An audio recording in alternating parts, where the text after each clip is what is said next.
Hayırlı gün, iyisenler misiniz, sağlar mısınız? Diyen konaklar, Esselamu Aleyküm deyip biz sizni narşı mezgilden meydanımızga çağırıp kalabız.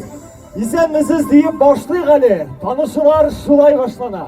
Sizning bilen tanışkan dostlar, köngüllerim benim şatana.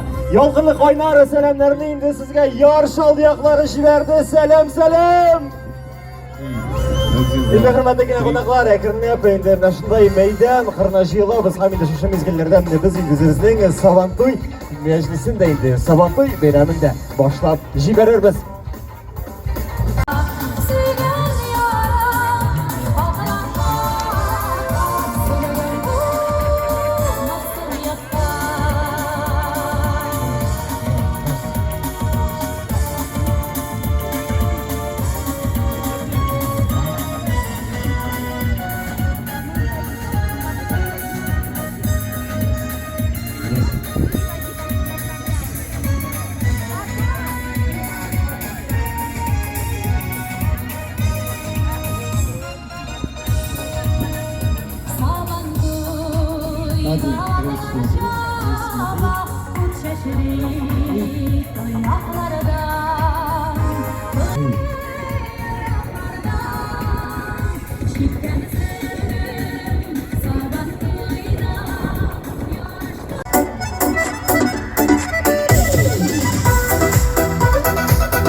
Bizge qarab, borsan do'stlar shekilli bizda sho'rlaymiz parlab.